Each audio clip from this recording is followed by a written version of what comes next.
Yenhwe. Da ben potin na yewura e bedru Canada. Yewura Asantehene ye da dwade da yenim ye. Dwade on the 15th. Okay. Yewura Asantehene now we Pearson Airport. Okay. Yewura the private jet na eba. Hey!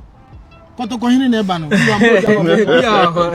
Oh my. Wow. Abi jet o. Obi antimi yewura nko a. Ai. Canada ebusia. Ejebo emre no enya aso. Sania ye nyina ye tie no no. Nana Osei Tutu.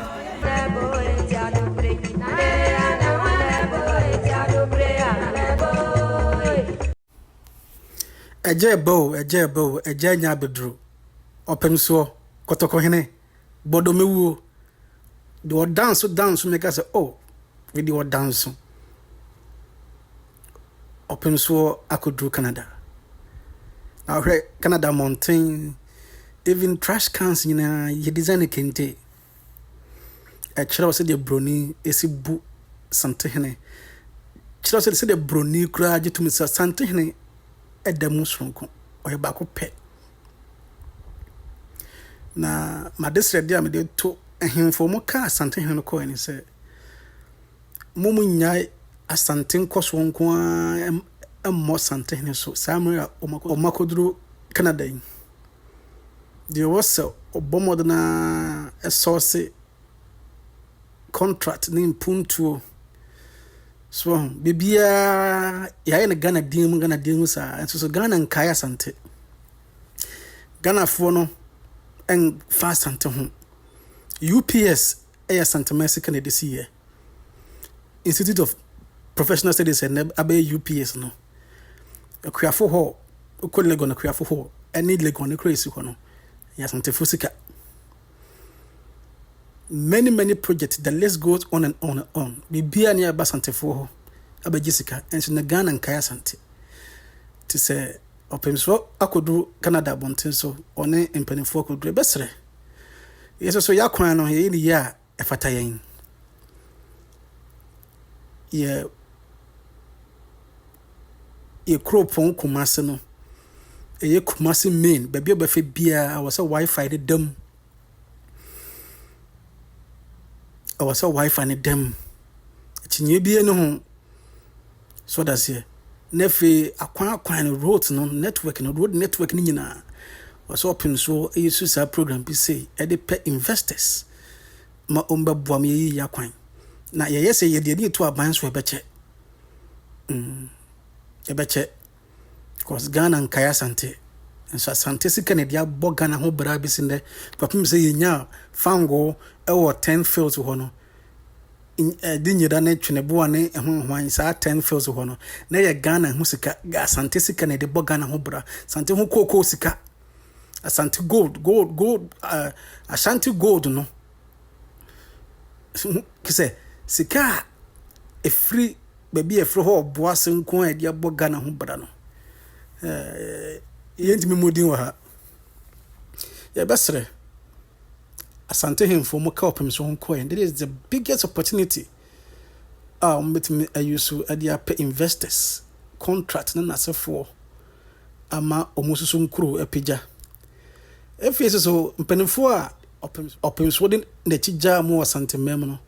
enim se mu de mujuma se de se ene se de sifata ya besre Samuel Otumfuo ni ho yana eye ehemfo bi anase some people else will say as a kroro ni ho to do benom beye babu me se bant ma hene wo ho enkwanta kese hene ana umudru me se ofenso hene wo ho me se mampon hene wo ho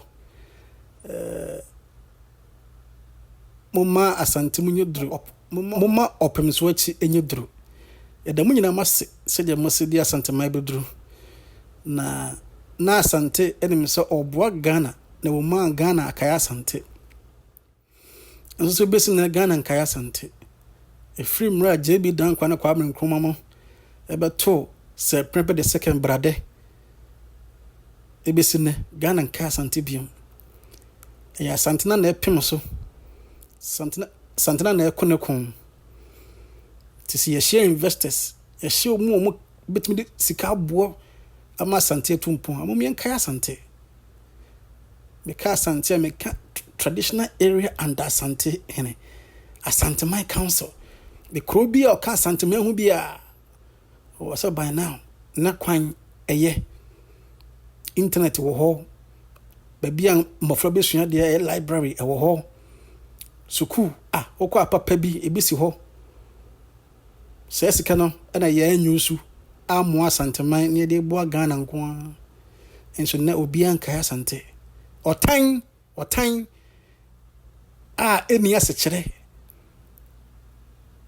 eni bere bone eni asechire na efe ye dan de chire Asante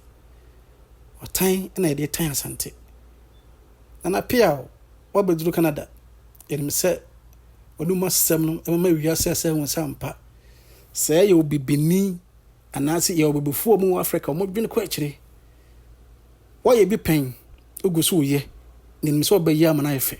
pia na Otumfuo radio for no semtro for no panyine baako de dwumadi a Asantehene ekodi pote o Canada abonten so no aba betudwa bom yem fasima baako ne menu bi entie dwumadi pote a Asantehene Otumfuo kotokohene kodi no Canada krom ho Sisi yejina Canada Toronto the 15th of June 2026 Asantehene ebedu Toronto omaemu hanum say ha and from the 15th of June to the 20th of June the Asantehene ebe wona dwumadi ahodo a hihya ama no yera etimi amani nyina so abaso Canada Ghana Chamber of Commerce and ato omunsa for Asantehene so omudwumadi e fa ne beyond the World Cup event in Asantehene mra no for enimu nyam ema mbeta dwumadi echi yera aba bedru Toronto Canada hanum say the Ghana embassy and penifo e wo ho ne penifo wo nyina no ebeba airport ma ko share Asantehene yera fi ho a obeba bia oba begina ho me no abegina ho ade echi no dwumadi a ye friend the power breakfast meeting no and no so ebeba so ho and Asantehene the keynote speaker na so obema the keynote address ho nipaku ehyehyɛ oyo mo a ebi wo mo nsɛm o mo wo oman Canada mu ni nyina ye sɛ yera ene o mambe kasa na dwumadie ene nnwuma e wo Canada no ebi ntimi mra Ghana me ebi ntimi emra Asante me mo hene ebe kasa on the fee borderless business connecting Ghana and Canada through trade business and investment eno ene dwumadi e beba so on eda benada yera ba bedru a breakfast meeting no we ena yera begina so ede na no disem atuga keynote address na nyumre Asante the Black Stars of Ghana e wo Canada ha ade eche ukuada Ghana Black Stars BC akan omone Panama yera ede ni bekirem wo ba bia the Black Stars team no eje oma home na one omo akodi nkita ho kakra hwe omo nkran so oman Ghana nyina na Asantehene nyina no eta omachina omo nyere omo no omo de na Ghana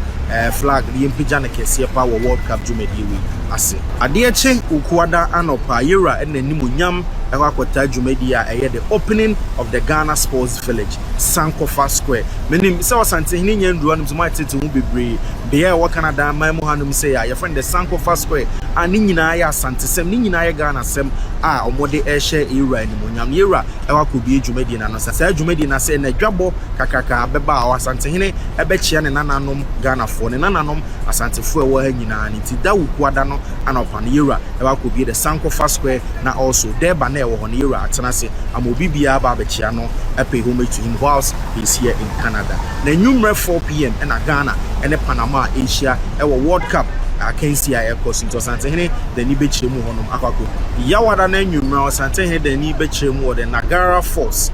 bia ba akwa wo Canada memu anum say ya boni beka say a tourist site notable for falls na e wo honum nsuo I free boat time ba kese pa ba akwa wo man Canada Asantehene e na ni kwa akochiremu e wo honum eda fiada anopa Asantehene the ni bechiremu the Lionhead Golf and Conference Center ho and Asantehene kwa akoshia businessmen power breakfast meeting no baby and then also the opening of the Sankofa Square no omunyina ba yera ne ombesa akodi agro eye golf course menu nim say eye agro Asantehene ni je ho pa enti Asantehene 2 point ba nkura kese so a omo ebi wo omo nsem omo invest omo asa agudi wi eye omo so agudi no mo fa sa akwanya wi so enya kwan hia Asantehene ma oni omo enya nkita hodi di nkomo bebre na nwumre de boni beka ne say the farewell dinner no ebekọ so am say black tie dinner say bi dwumakuo the Canada Ghana Chamber of Commerce eto omo sa first Asantehene odi na ni munyam ebehye omo dwumadie echi nyina no omo be hia yewura na omo akeka omo no kakra efiada na nwumre memenda anopa the Ashanti community living right here in Canada enye Toronto nkoano living right here in Canada nyina ebechia mu na omo nyina ne Asantehene edi enkita ho so Asantehene se baabi awo bia no ma wasantesem ehia intinesa ne nti ye nuanom ye maam ye papa nom ye namfofo awo wa akwantu mu hanom se omo Asantesem enya ade afiro mu da so hia omo to Asantehene abaidie omo nyina abechia Asantehene ho ohene ni omo benya nkita mu bia didi nkomo kakra abuso omo sede omo asetena mutie na de oman Ghana samre omo bedi akwantu oman Ghana ebetima ya abo amo no omo nso sede be omo remfi omo chinti no de na omo nso ebe fie ababe ye meme na nwume no Asantehene ebe free oman Canada mu no de nani achemu wo oman Ghana opem so 104.7 ne sa nti ene ye wo ha free se yera ba bedru Canada dwumadi obedi biara opem so obewi obefree ha ne de on our social media handles on the radio 104.7 ne de ye ma ne empa mo somfo and your voice Derek from Mr. Black and I'm just